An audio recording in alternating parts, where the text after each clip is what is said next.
Good morning, everybody. I'm Habimbola Ogedegbe by name. Thank you, everybody, for joining us this morning for today's edition of As a Pediatrician live program. Plead with us to family and friends to join us on the show today. And today, we'll be speaking on the topic Convulsions. Epilepsy. We'll have our CEO, Dr. Gbemisola Boyede in the house today's live. Please let's invite our friends and family to join us on the show. And don't forget to drop your questions.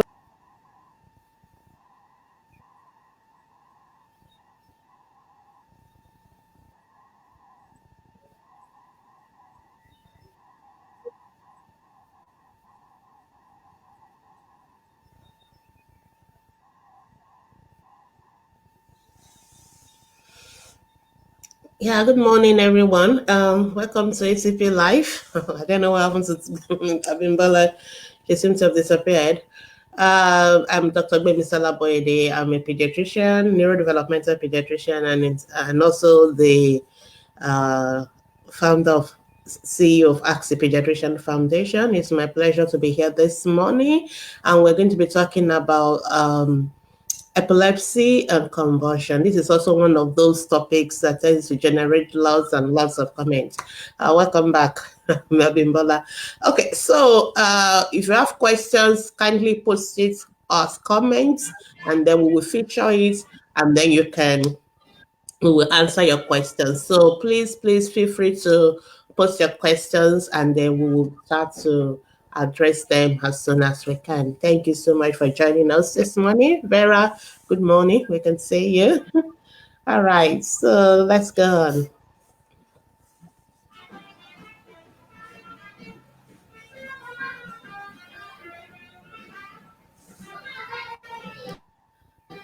Okay, so I'm going to start by giving an overview of what is epilepsy and what is convulsion. And I think it's very important that we'll define them clearly, because sometimes parents get upset a lot by the word, by certain words like epilepsy, and sometimes people don't understand the difference, and so there are lots of confusion around that topic. So let's start by talking about the father.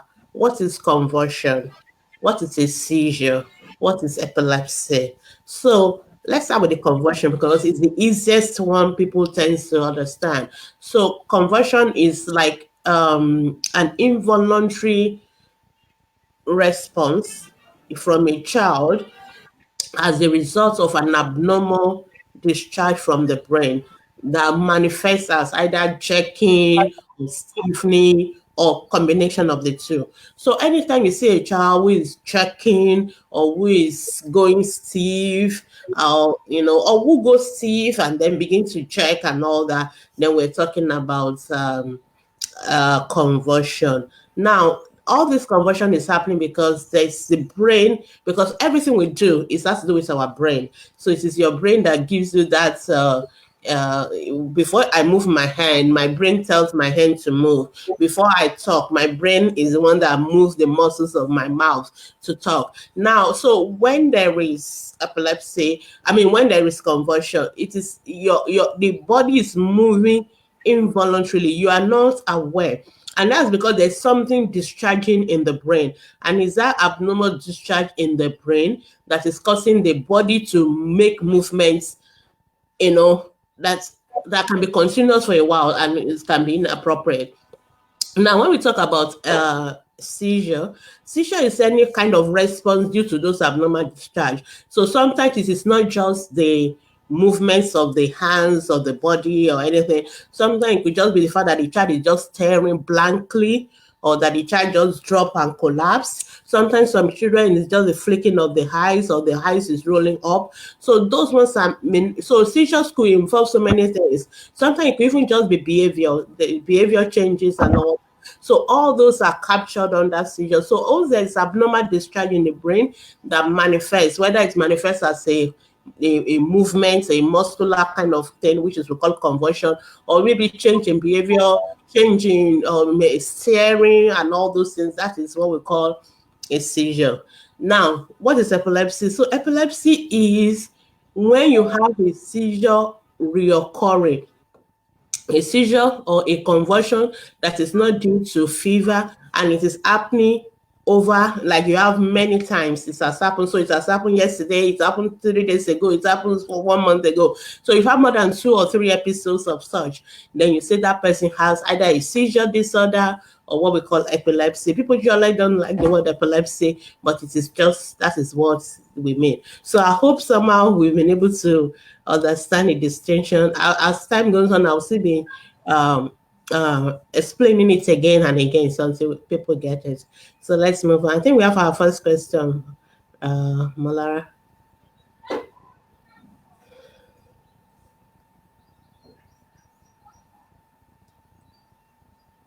Can you read our first question? Are you with me, Malara?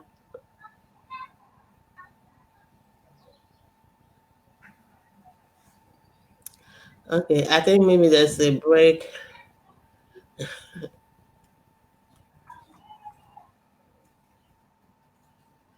Okay, so I'll read it. Mary John is saying, what makes a child suddenly start convulsing in the middle of the night? So taking your question, I will just go into what are the causes of convulsion from Hello, there. ma. So that's way you'll be able to understand what's because I think it's a very important thing, because it's difficult to answer your question because there are many things that will cause conversion. So it is just not one thing that causes conversion. So there are many things that can cause conversion. So let's start. Number one, the commonest cause of convulsion, and based on even these causes of convulsion, we can divide it into 2 types of convulsion. So we have what we call febrile convulsions. So febrile convulsions is convulsion due to fever. So, and it's common in children between the ages of 6 months to 6 years. So when children who are 6 months to 6 years old have fever, usually very high fever, and then they begin to convulse, we call that febrile convulsion. And it tends to run in certain family. And so you see that some children tend to have that, and they can have it every time they have fever, even sometimes when their fever is not so high. And eventually, by the time they're about 6 years, they will stop having it. And that is what we call febrile convulsion. Now, there are other causes of convulsion that are not due to fever. In other words, the child convulsed and there is no fever. And that's what we call afebrile convulsions or afebrile seizures. Those are convulsions that are not due to fever. Now, what are the things that will cause the convulsion in this without fever? Now, one of the commonest reason is the fact that we don't know. That's the honest truth. We don't know the cause of most of those fever. We call it there's a name we used to call it. In other words, there's nothing causing it. There's no cause, idiopathic. We don't know what is causing it. So that is what we call afebrile seizures. But there are also other things that will cause it. Like if there's any problem in the brain, for example, a child who, when they were born, they didn't cry as birth. For example, that is afebrile. They can have convulsion because there's already a damage in the brain, from either the child not crying at birth, or some babies, the brain is not properly formed when they were born. The brain there's some malformation of that brain when the child was born. That will also cause those children to have convulsion. Or some children have injuries, and maybe they fell, head injury, and that caused some problem in the brain as well. They too could also have convulsion. Or sometimes when the blood sugar is low, what we call hypoglycemia, it could also cause problem with the brain. Sometimes the electrolytes, the sodium, the potassium, those things that we have in our body, when they are low in the blood or they are too much in the blood, like the sodium, they can also cause convulsion. So there are so many, many, many causes of convulsion in children. And so so for Mary that is asking me what is the cause of convulsion in this child. So I can't tell you what is the cause of convulsion in that particular child until I see you, until I ask you several questions. Was the child having fever before the child started convulsing, or the child was not having fever? That is the first thing. And so when we first break down into two, then we now, if the child was not having fever, then there are like another 1001 questions again that will help us to know what is specifically causing the convulsion. Sometimes we don't even know. Sometimes we need to do blood tests. Sometimes we need to do brain scan. Sometimes we need to do EEG. Those are the things that will help us to know the cause of the convulsion. And sometimes we do all those tests and there is still no cause. And so but the focus is to stop the convulsion. And because when a child is convulsing, oxygen is not getting to the brain. And that is what we really need to address, because that will cause more problem, and we don't want convulsion to be going on for so long. So let's move on. Malara, can you read the next? Thank you. Yeah. Yes, ma. The next question. Mary John, what suddenly side comfort night Yeah, I think in I've the handled that. midnight? I've handled that. Okay. Can you see the next one? By Oluwashim. No, ma. Okay, I think there's some gap between when I post and when you say. Okay, Oluwashim will say, is it possible for an epilepsy patient not to bring out anything in the acts? So I understand what Oluwashim is saying, because for us in Africa, we have this belief that when people have epilepsy, then they will fall on the ground and they will start foaming from the mouth. And people have this belief that that foaming is contagious, or some of them think, oh, they are going to bring out lizard or something like that. No, all those ones are like myths and all that. Number one, let me start by saying epilepsy is not contagious. Epilepsy, seizures, convulsion is not contagious. So the fact that you have a child who have epilepsy does not mean the other child will have it, or that you, the parent coming here, the child will have it, and or marry somebody who have epilepsy does not mean you're going to have epilepsy or your children will have epilepsy.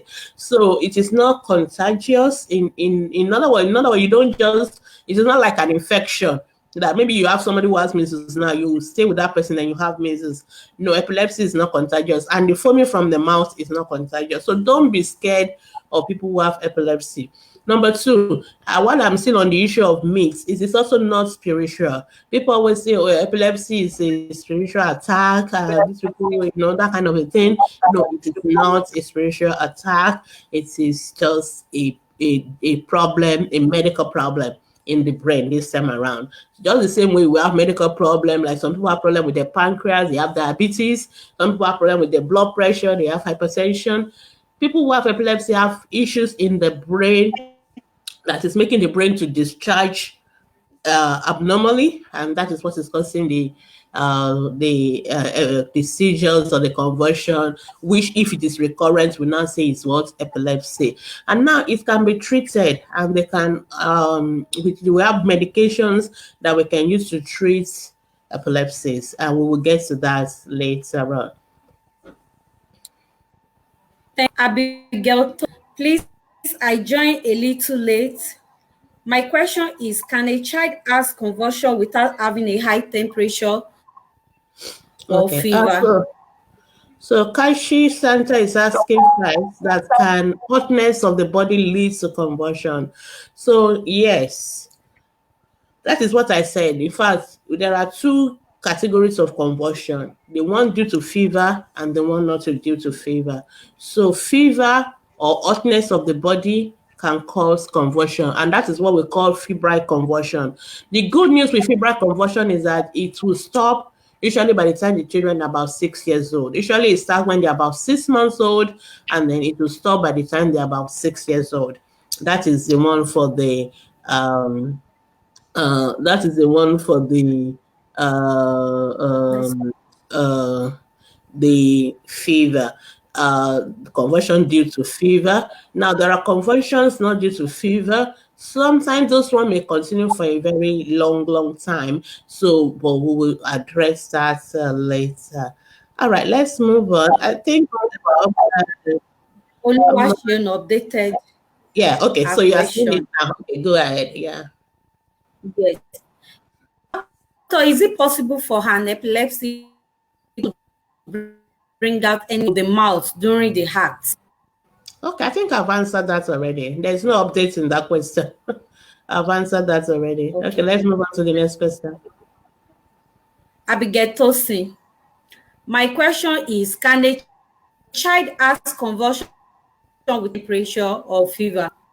Yes, so I've just answered that again, but just to see, stress it again, a child can have fever and have convulsion, and a child can have convulsions without fever. So people that have convulsion with fever, we call it febrile convulsions, and that one is not epilepsy. We don't call that epilepsy. But people who have fever, who have convulsion without fever, or what we call afebrile seizures or afebrile convulsions, those are the ones that if it is happening over and over again, we can call it uh, we call it afebrile seizures, and then we call it seizure disorder, and or we call it epilepsy. I hope that is clear. Abigail to say, I hope I've been able to answer your question. All right, let's move on to the next question. Okay, so somebody is saying, what are the... Okay, go ahead. Cause brain damage, Eberefe. Okay, so Abigail Tosin's question is still ongoing. So she said, what are the key symptoms of convulsion? So convulsion itself is the symptom. It's the convulsion that is the symptom. I don't know, maybe I'm asking what you meant. So a child who is convulsing is checking.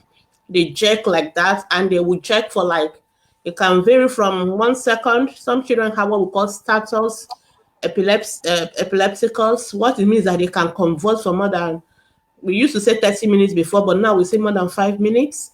And they can convulse, they will go unconscious, they will not be aware of what is happening around them.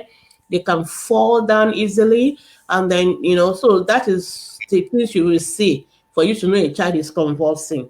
So you see a child who is shaking, or who is stiffening their body, or who is stiffening and shaking at the same time, and they are not aware, they are not doing it deliberately. It is not deliberate, it is involuntary, and that is convulsion. And if you try to stop it, that is the way you know that it is not just something the child has control over. So you can't tell a child who is convulsing, stop that now, and the child will stop. No, in fact, if you are able to stop something like that, then it is not a seizure. So a seizure or a convulsion is involuntary. You can't stop it. So even if you hold the child's hand, even if you grab the child with your body, the child will still keep on checking until that episode terminates. So that is how you know it's a convulsion. So I don't know whether that's what you really meant. Most times the children are not aware. Sometimes after the episode, they can have several episodes. Sometimes they can pass urine afterwards. Sometimes some of them may foam from the mouth. Some of them may poo on their body after the episode. Usually, most of them will sleep after it before the next episode. So when you see that, that is convulsion. Convulsion itself is a symptom, is a manifestation, is a sign. But what is causing it may be different. So it could be due to fever. It may not be due to fever. If this is without fever, then it could be due to so many other things like we have already alluded to before. Let's move on. I hope Abigail Favor is taking notes. Okay. So, is asked cause brain damage. Yeah, so that's a very good question, Ebere. So, Favor, conversion can cause brain damage, especially if it is a prolonged conversion. So it's a kind of an egg and chicken kind of question. So a child may convulse because there's already a brain damage. So a child who has hypoxia or asphyxia, a child who didn't cry at birth, or a child who has meningitis or encephalitis infection in the brain, a child who has brain head injury, who fell, maybe bled in the brain, preterm babies who bled in their brain because their brain is so fragile.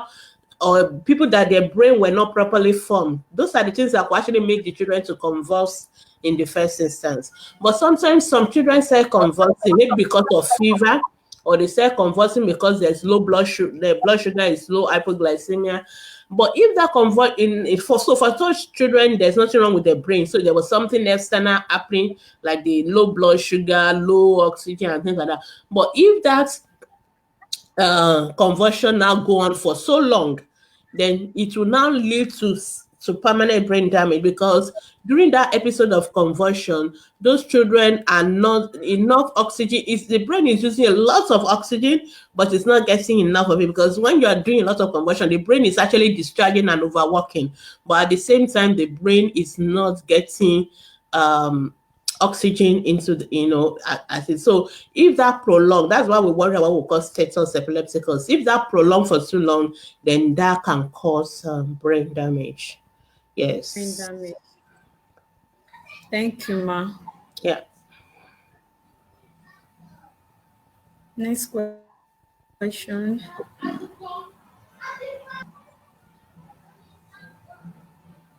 Can you say the next one? Abigail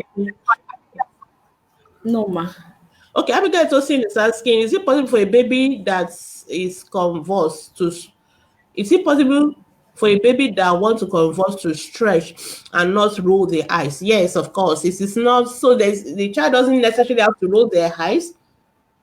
So the fact that the child is stretching and not rolling their eyes is still convulsion. So that, like I said, there are many type of, in fact, we like to use the word seizures. So seizures is more all encompassing, because convulsion has to do with stretching or jerking and all that. But whereas seizures could be just like the child just staring blankly, and you'll be talking to the child is just staring at you and no response, the child is gone. Then the next thing, they will just kind of snap out of it. So that is still a form of a seizure, even though it's not like the child is making any check or the child is doing any of those kind of things. So there's no, like, the child has to roll the eyes, the child has to do this, or no, it can manifest in different ways. In fact, some people who have seizures just by having abdominal pain, they will have pain. Some people have what we call complex epilepsy, in which they will behave abnormally. Some of them will just start running around. They have abnormal behavior or things like that. So there are many ways seizures or this abnormal discharge in the brain can manifest. So you really need to you don't need to say because this one is not there, then it's not a seizure, or because this one is there, it is not. No, it doesn't work that way. The most important thing is that if you see anything that a child is doing and the child is not aware, and the child does it like it has a very clear-cut beginning and a very clear-cut ending, and then it happens again, that is most likely a seizure. And what I normally tell parents to do, I think we just start going into the treatment, is to the best way, because most time we doctors will never see the child having that convulsion or the seizure. So we need, for us to make a diagnosis, we need what we call eyewitness accounts. And luckily these days, all of us have camera phones, so it is make our life so easy. So what you need to do is to record that episode, whether you think it's a seizure or not. That's what when people ask me, is it seizure, is it convulsion, they are not sure.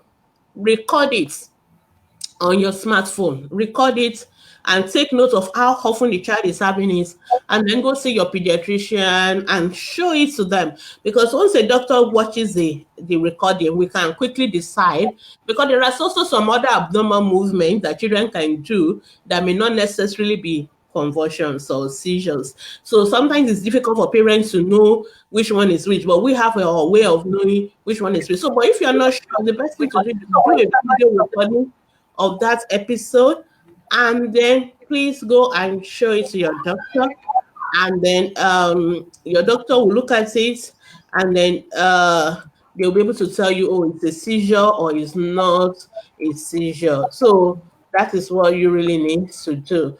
And when we see it, we usually do some basic tests. Usually one of the tests we do is to do an EEG. EEG is like we want to see the electrical activity of the brain itself. So the same way you do ECG for the heart, the EEG is the brain. So you see them putting some electrodes or pins on the child's head and they record it. And we will see those, we may see those abnormal discharges in the EEG recording. But sometimes the EEG may be normal because at the time you are doing EEG, the child may not be having the seizures. So the child has a normal EEG, normal recording of the EEG does not mean the child does not have epilepsy. So it is just to support what we see. So that video recording of us observing the child actually having that episode is more important than your recording. So than the EEG. So the EEG could be normal and the child could still have seizures,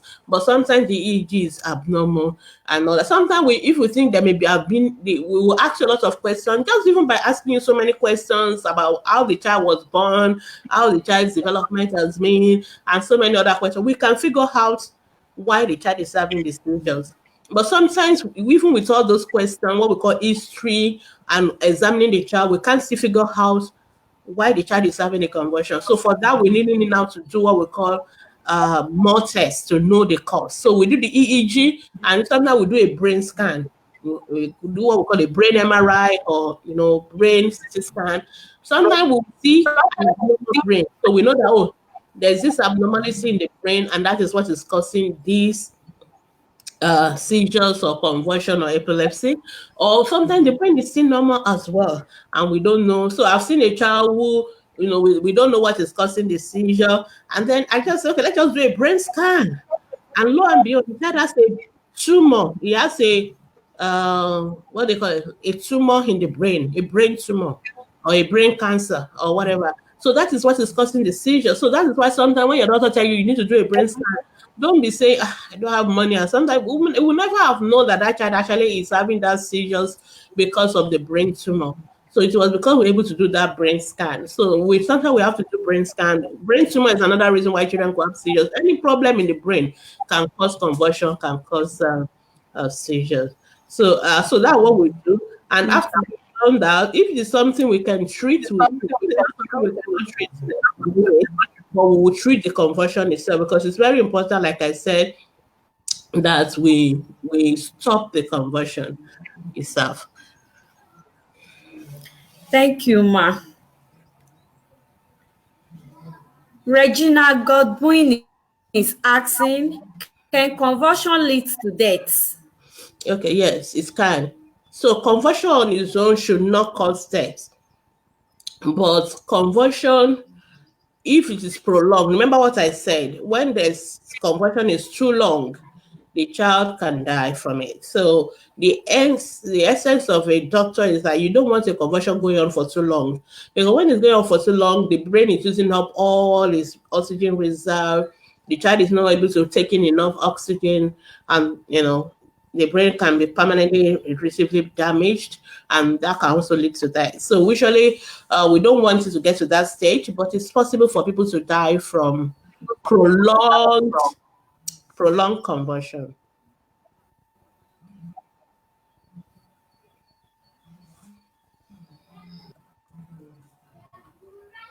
Okay, let's move on. Abigail Lamide asking, what is the way out of convulsion? Yeah.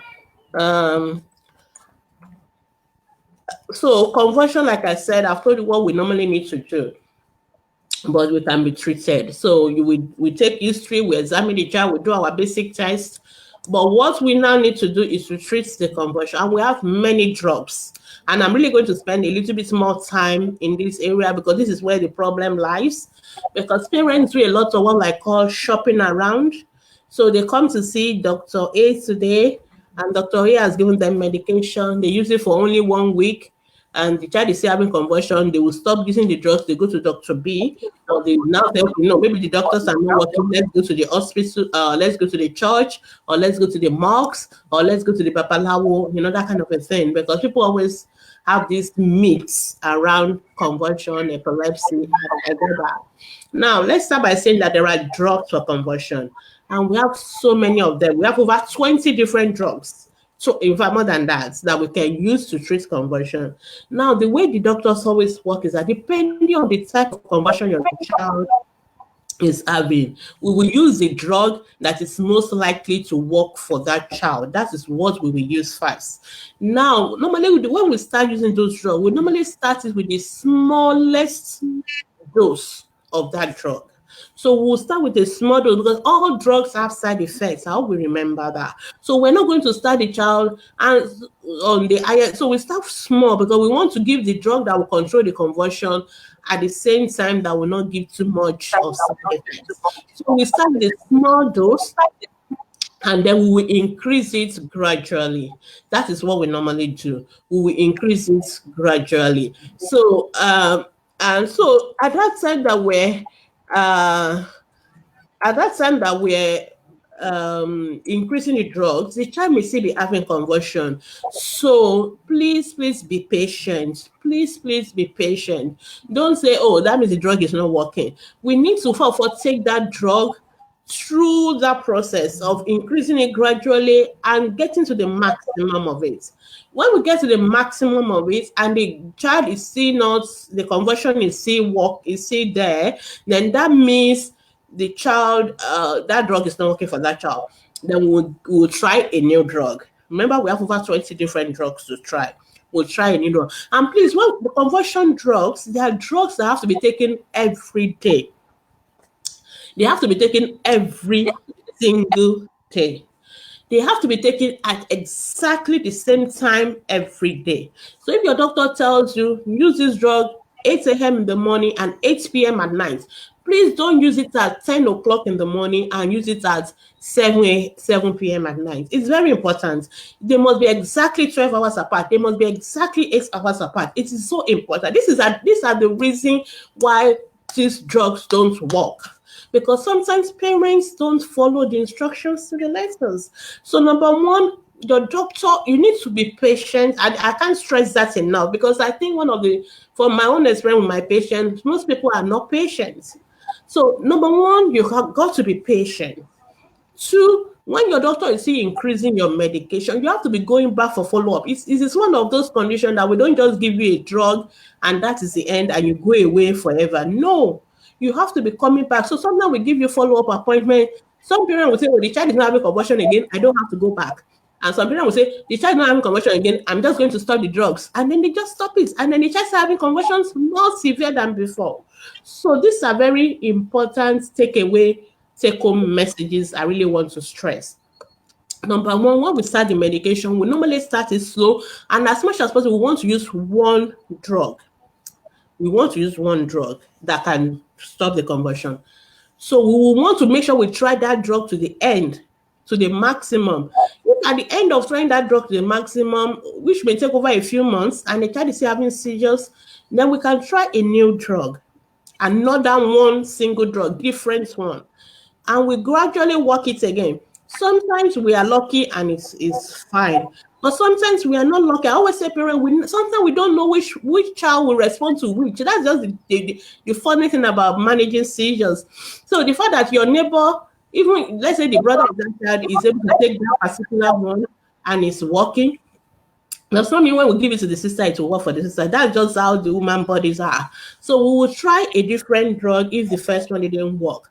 Sometimes some people's conversions are so bad. Let me just say 90% of people will just be fine with one drug and they'll be fine. Sometimes some people's conversions are so bad, we need to use 2 drugs together. Sometimes we need to use 3 drugs together. So, but majority will not need that. Now, it is important that when you are taking these drugs, you take them regularly. You take them at the right dose. You don't stop them. Please don't stop your drugs for conversion. That is one of the greatest errors parents make because they think the child, some people come to me in 1 week or 2 weeks of starting medication, the child is not having seizures again. Hallelujah. Then they stop the medication. And then the thing gets back, and it's worse. Usually, drugs for seizures, drugs for epilepsy, the child will have to take them nothing less than 2 years. It is not malaria medication. It is not ampiclos. These are drugs that the children will be taking for 2 good years. whether the child is having the convulsion or not. And that is what I normally Not. to my parents when I'm starting. Are you ready? Because once I start this medication, the child is going to take this medication for the next 2 years minimum, underline minimum. Whether the child is not having convulsion or whether the child is still having convulsion, the child will have to be on that medication. We leave it on after 2 years of the child not having convulsions again. That is when we begin to tail it off. We don't ever suddenly stop those medications. That is another thing parents do. Please, whenever a child has epilepsy and the child is on anticonvulsant medication, that child needs to be with a pediatric neurologist or a pediatrician who is following up with that medication. And you might be seeing that doctor every 3 to 6 months because we need to adjust the medication. Sometimes when the children gets bigger, they need bigger doses. So sometimes we start the child on, let's say we start with on drug like carbamazepine, Tegretol, or drug like Epilim, sodium valproate. We start it at maybe 100 milligram when the child was maybe 10 kilo, 1 year old. Now the child is 5 years old, is weighing 20 kilos. The child is not going to, of course, the dose the child is taking as 1 year will not be the same dose as 5 years. So we really need to adjust those medications. We adjust them according to the weight of the child. We adjust them according to the response of the child. And so you really need to make sure you go to the hospital. And if your child is not having convulsion, please don't stop their medication until your doctor tells you to do so. And when you are going to stop it, you have to do it the way the doctors say you should do it. So we don't stop those medications suddenly. We never, ever stop them suddenly. We must stop them gradually. Gradually means, so if the child is taking, let's say, 200 milligram in the morning and 200 milligram in the evening, for example, we can say, okay, make the morning 100, still leave the night at 200. We can do that for 1 month. Then we can say, okay, make it 100 again in the morning, 100 again in the night, maybe for another 1 month. Then we can say, okay, reduce the one for 50, 100 in the morning to 50, still leave it like that. We will be doing like that until like over 6 months, and then we will now stop it. So, because the body is already used to those medications, if they suddenly drop, if the level in the blood suddenly drop by you stopping it suddenly, the child could have what we call a rebound convulsion. Then we're going back to square one. We have to start all over again, wait for another 2 years before we begin to tell it. So it's a little bit complex. So it is very important that if you think a child is having seizures, epilepsy, please take the child to the hospital. Make sure the child is seeing a pediatric neurologist or at least a pediatrician minimum, and then you can now they can now recommend a medication and they can now treat the child appropriately. Okay, sorry, I've left out this. Thank you, ma. Yeah. Can you see Temitope's question? Temitope Awe, yes, ma. Temitope Awe is asking what home remedy can be used for who have convulsion before hospital. Thank you so much, Temitope. That's a very, very beautiful question. And it takes me to another thing I really think I must address this morning. Now, for a child who is having convulsion, there is no home remedy. Underline it. There is no home remedy. Don't put spoon in their mouth. Don't put onions in their eyes. Don't pour spirits on them. What else do people do? Don't, sorry, I've got, just bear with me. Don't put anything like that for them. This is, and it's very important because sometimes the problem we deal with, Molara, is not the conversion when the children go to the hospital. It is the problem that have been caused by these home remedy givers. I manage a child in Luz who had severe burns of the hands and of the legs. Because what? The child was having... one. You see? Because the child was having convulsions, some wicked souls, that's what I'm going to call them, Put this child's hands in and legs. I know they said it meant well, but that's what they did. You know that the convulsion was not even our problem when the child came to low, because the convulsion has stopped and the child didn't even have convulsions anymore. We were now dealing with bones for months. That child was in low for months for something that would not have happened. When a child is convulsing, what you need to do is to leave that child alone. The most important thing is that the child does not injure himself. That is the most important thing. Don't allow the child to injure himself. So if the child is wearing tight clothes, remove it. Remove ties, remove chains, remove bangles, anything that can injure the child. Make sure when the child wants to fall, they don't land on a hard floor. Just guide them, put them on the side, what the nurses call recovery position. Just put them on the side so that if they are foaming, the foam will be coming out. It won't go back. Don't give them anything. And I meant it, don't put anything in their mouth, because anything you put in their mouth, they're going to aspirate it. The child is not aware what is going on. What you need to do is to take the child to the hospital as soon as you can. What I normally tell parents to do is wait. Most convulsion will stop in 30 seconds. Most of them will stop in 1 minute. Yes. It is very unusual for a convulsion to go on for 5 minutes. When a convulsion is going on, it's not stopping in 5 minutes, please call the ambulance. Even if you are in Lagos, we now have ambulance services. If you don't have ambulance services where you are, just you don't have to go to your own hospital at that time.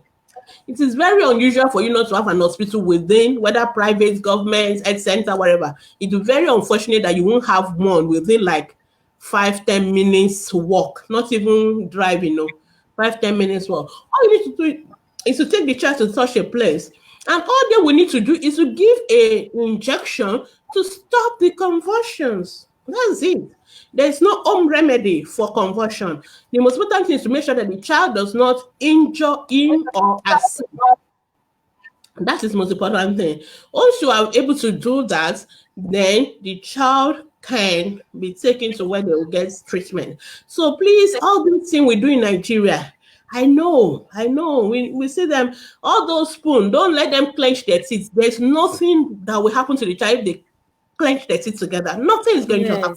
It's not going to do anything to the child. Most of the children's dentition, I'm sure Dr. Buki can tell us, they destroy it in the process of putting omorogun, spoon, all sort of stick, all sort of rubbish in the child's mouth because they don't want the child to clench the teeth. I don't know where we get it from that if the child clenches it, that means the child has died or what. I don't get it. Please, if a child is having convulsion, just let the child be. Make sure the child is in a space where they cannot fall on a table or a glass or injure themselves. That's the most important thing. Take away clothes, anything that can injure them.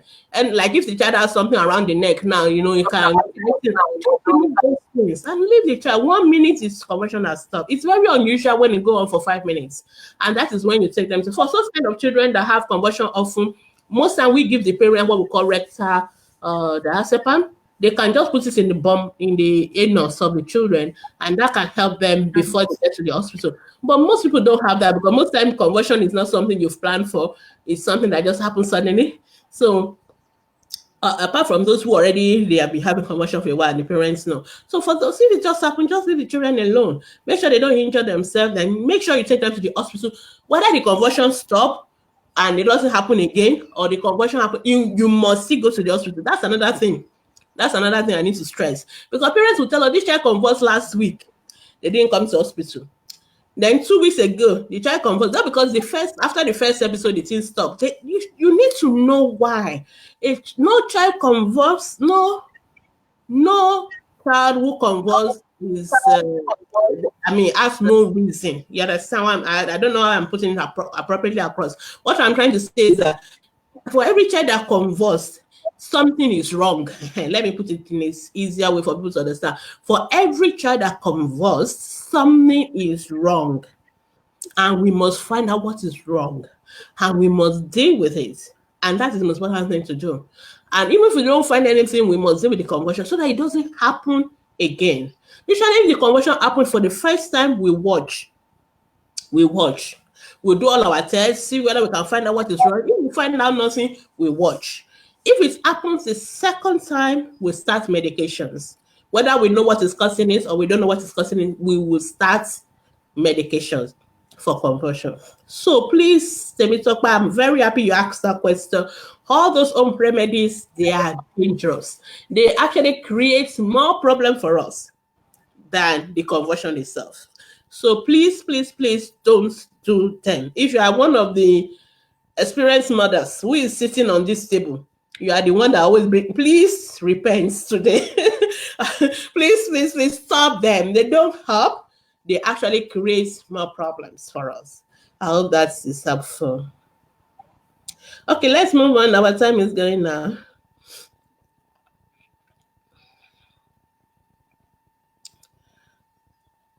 Abimbala, are you there with me?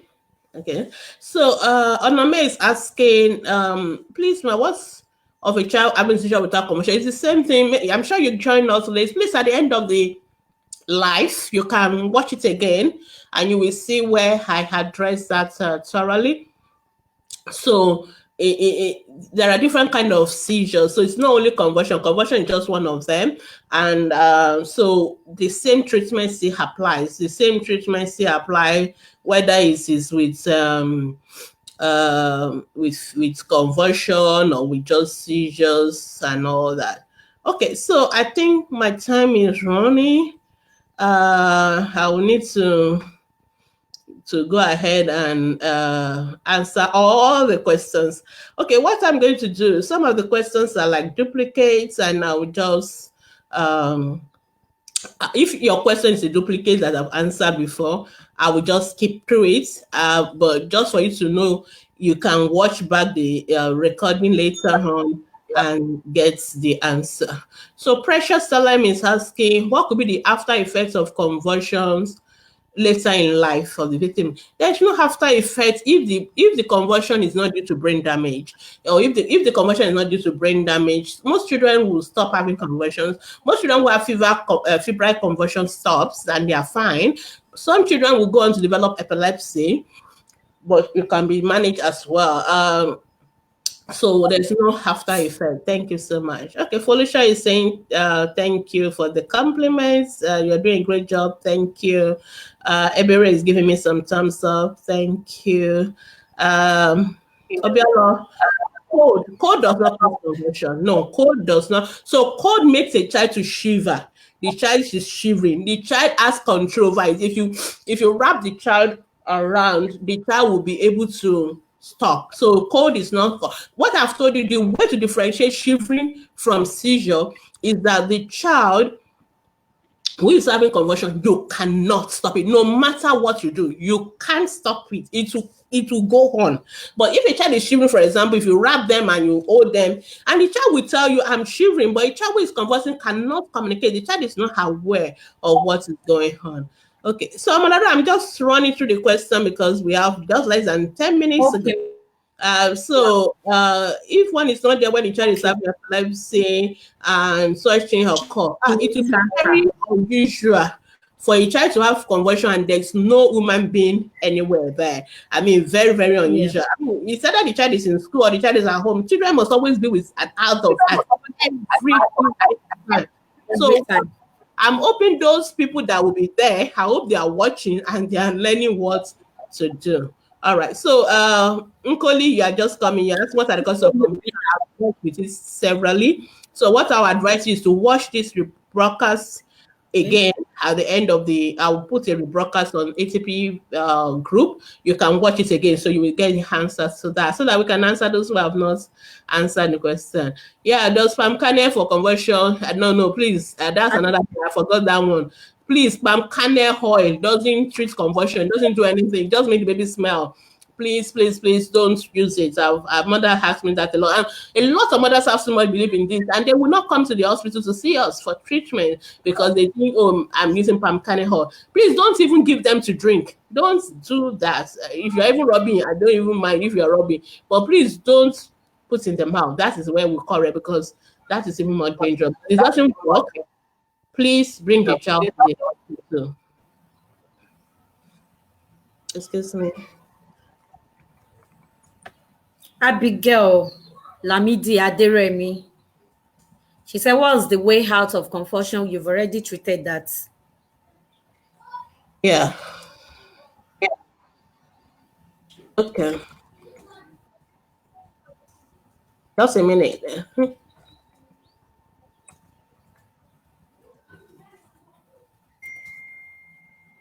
Okay. I've to undo palm kernel. Okay. I've undo that. Sorry. Uh, Interesting topic. Thank you. Thank you for watching, Stella. I think I've answered some of this question. They are like recurrent. I've answered this one. Yes.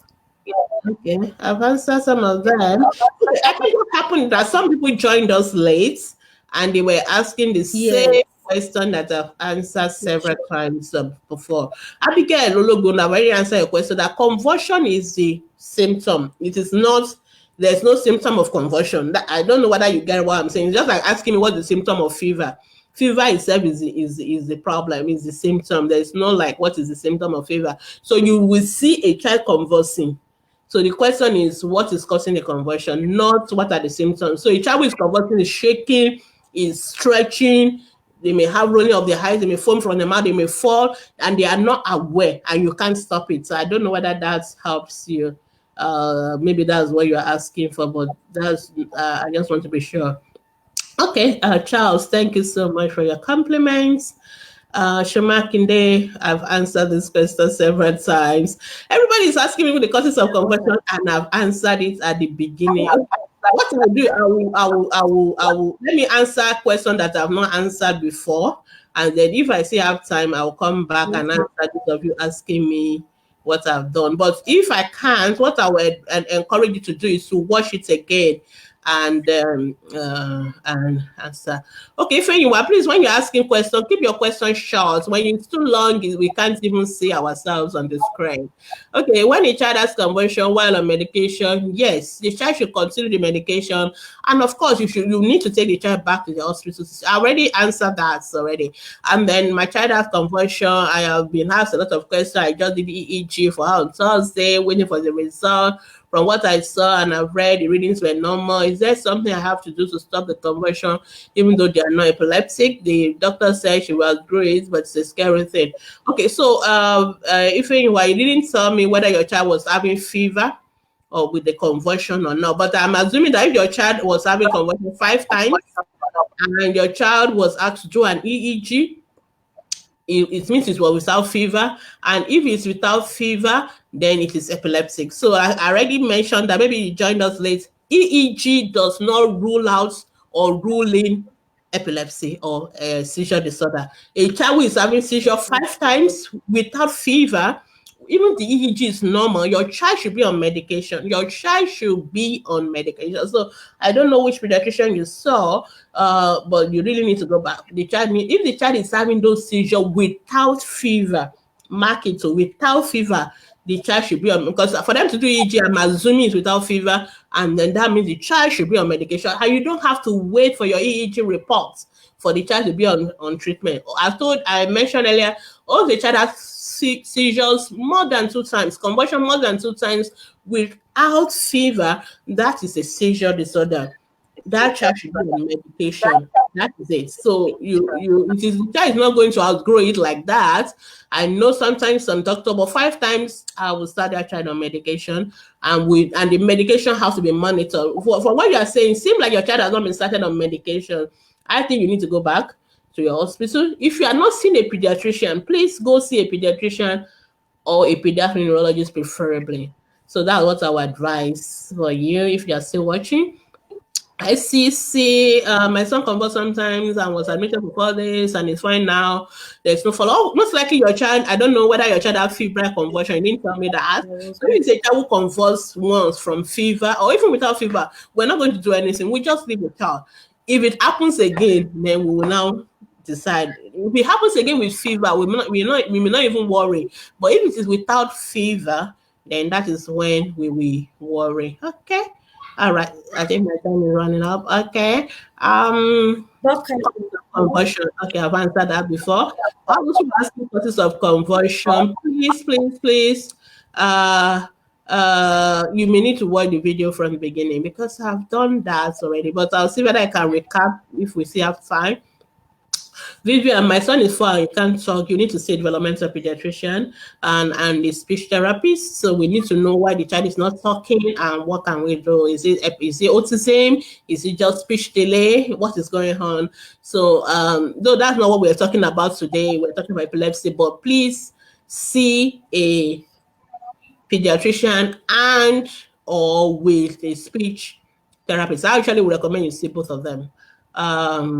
Okomai, thank you. Say good work. Yeah. Okomai, yeah, I've answered your question. Yes, prolonged conversion can cause brain damage.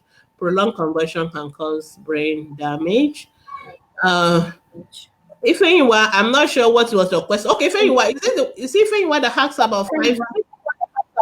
One question, yes, ma'am. Because it's very difficult for us to scroll back. It's difficult to scroll back to look at questions. So when you're updating, please write it all over again and put the update. If it is fever with convulsion, then your child doesn't need a EEG.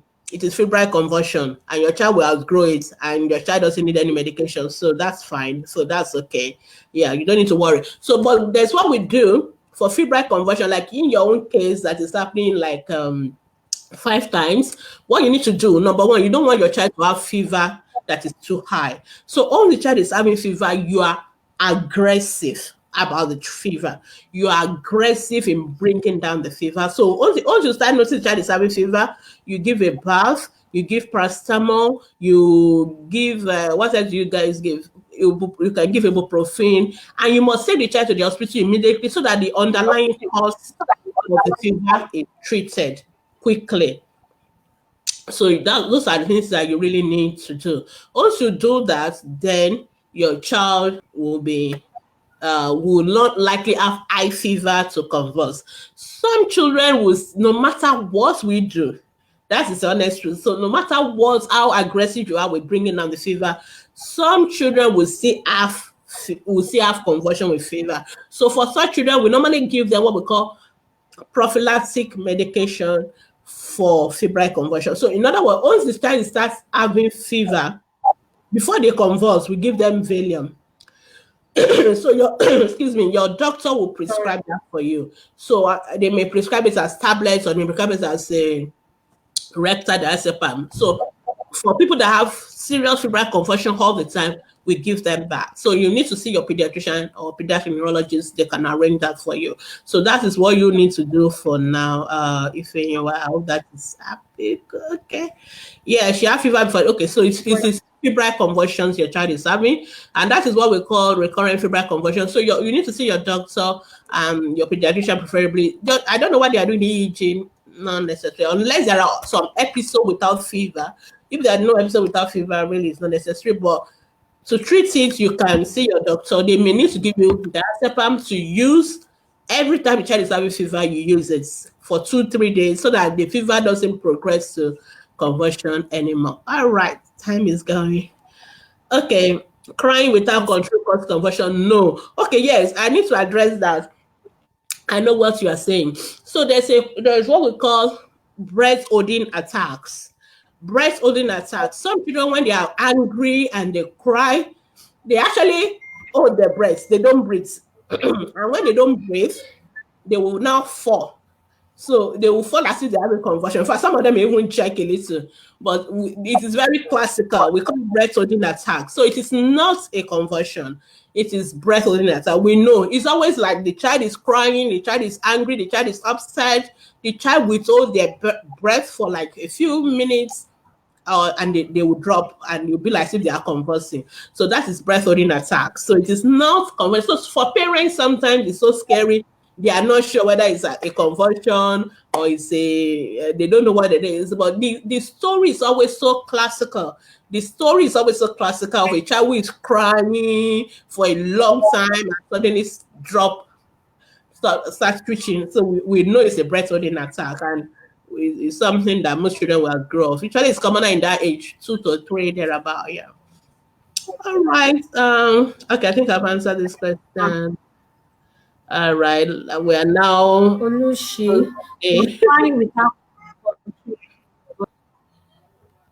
Mm. Okay.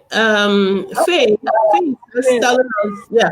So this MRI is abnormal. So that is explain why the child is having a convulsion. Yes. I cannot, it's so hard for me to explain to you what's your MRI is showing on a live program. I think what you need to do is to take it to the doctor who recommended that you do the MRI brain. But I can just tell you that that is an abnormal MRI. I don't want to go into the details because of this is something personal to you, and that's not right that we're talking about it in front of thousands of people. I would have loved that you don't even disclose such confidential information on a public platform like this. But I can just tell you in short that it's an abnormal MRI, and your child needs to see um, your doctor, pediatrician, pediatric neurologist, because it shows that the brain was not properly formed when the baby right from the womb. That's the summary of all the grammar that you have written there. So, and that may if your child is having seizures, that may explain why the child is having seizures. But please follow up uh with your pediatrician or pediatric neurologist. Okay, I think I finished answering all the questions. It was a rush. Yes, ma, Um, there is no more questions there. Thank you so much for all watching. Just to say once again, for those who are asking me a lot about why, uh, there are two kind of convulsions. We divide them into two: those caused by fever and those not due to fever. So those caused by fever, we call them febrile convulsions. Anything that can cause fever can mean and that fever can now lead to a child having convulsion. And usually febrile convulsion happens in children between 6 months to 6 years. That is the febrile conversion. Sometimes we are not beginning to make it down to 3 months old, but I would say just for parents, possible just a 6 months to 6 years for you to easily remember. Now, the convulsions that are now due to fever, there are loads of things that can cause them. Loads of things. And I started by talking about even from the womb, if the brain was not properly formed in the womb, it can make the child to have convulsion. If the child didn't cry at birth and there's not enough oxygen getting to the brain, what we call hypoxia to the brain is birth asphyxia. It can also cause convulsion. If even the blood sugar, if the child is not having enough blood sugar, it can cause convulsion. If the child have abnormal formation of the brain, it can cause convulsion. If the child has infection like meningitis, or the child have head injury, the child has fallen and maybe suffered brain bleeding to the brain, or even premature babies, their brain, they bled into the brain easily because the brain is so fragile. Or sometimes some people have some genetic problem that can affect the brain, or even tumors, brain tumors, something growing in the brain abnormally. So sometimes there is even nothing wrong with the brain. The brain is fine, structurally normal, but the child still have convulsion. So there are loads of things that can go wrong in the brain that can cause the brain to develop what we call abnormal discharges. It's those abnormal discharges that is actually causing the convulsions and the epilepsy. So take home messages: one, we've talked about what can cause convulsion. We've defined convulsion. I've already said convulsion is not contagious. So please don't be afraid, or epilepsy is not contagious. Don't be afraid to to help them or drink from their cup or all those kind of things that people don't do. Number two, there's no home remedy for convulsions, so don't put onions, spirits, palm kernel oil. Don't do that. Don't burn the hands. Don't burn the legs. If the child is having convulsion, the most important thing is to make sure that the child does not injure themselves. So you kind of make sure they are safe. That's the most important thing, and then you take them to the hospital as soon as you can. That's the most important thing for you to do. Any child can have convulsion. A newborn baby can have convulsion. I don't think just asking that question. Even a newborn baby can have convulsion. There's nothing like there's no age. So and adults can have convulsion too. But of course, I'm a pediatrician, so I'm focused on the on the on the children. So that is it for today, and I hope this has helped everyone. If you still have questions, because we have already gone 8 minutes beyond our normal closing Thank you time, so much, what ma, you should do is for go to our All the Facebook. lectures you are giving Yes, us. I apologize for my voice. I apologize for all the sneezes and all that. Go to our Facebook group and post your questions there from Mondays to Saturdays. And our professionals, our moderators, they'll be there to assist you with providing answers to your questions. And please don't put your questions under the video because we will not be here again to answer them. But if you put it on our group, we'll, we'll be able to answer them for you. So thank you so much. Malara, you want to say something? Are you still with me? Okay, I'm losing your connection. Okay, finally, before we go, just to remind you that ATP, we are doing our beyond what we do online. I hope you know Thank you that so we much, Dr. Gbemi. yeah. We really appreciate all that you have lectured us today. All right, thank you so much. And you're just going to Please, tell them. mothers, let's take home notes that doctor has given us. Remember, make sure you make the child safe. Yeah. So as we round up, just to say we are we are having our outreaches. And if you have been following the little banners up there, I don't know whether you can see them. I want to make them the bigger one now. Yeah. So yes, okay. So we're having our outreaches coming up in May and June, next month and June. So it's first time we're going to all these states and all the of Nigeria, and we'll appreciate your support. So we don't only do online stuff, we also do offline. So we go to reach out to children in your states, and we're coming to all the states apart from maybe 3 states in the north that we couldn't get to go, but we're going to be in virtually all the states of the country. So thank you so much for supporting us. If you are one of our supporters, I'm going to say thank you so much. And please keep on supporting us. And to tell you that I just want to also share with you that today, for all that we've been doing on social media, ATP is going to be recognized by the, oh yes, that's what I'm looking for. So we are going to get our award today. And I just want to use this opportunity to thank Social Media for Social Goods Award Africa for shortlisting Ask Paediatricians as one of those 100 brands who are using their social media presence for good.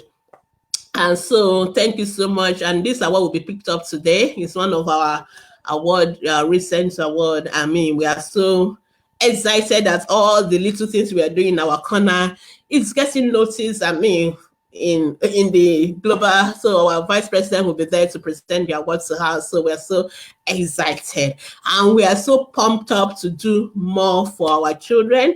And so if you have been blessed by what ATP is doing, or you are just a lover of children and you would like to really support us, please, I will display our I'm looking for, oh no, this is the wrong one.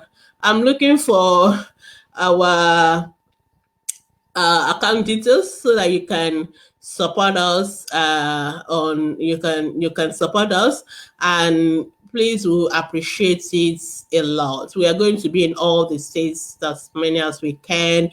I'm sure you can see all the states.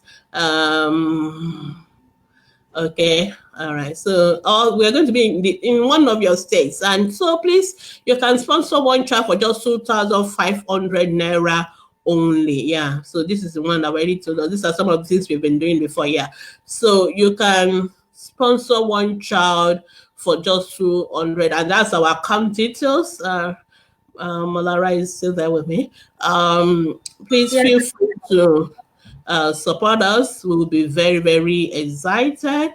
Thank you so much. It's been a pleasure being here this morning.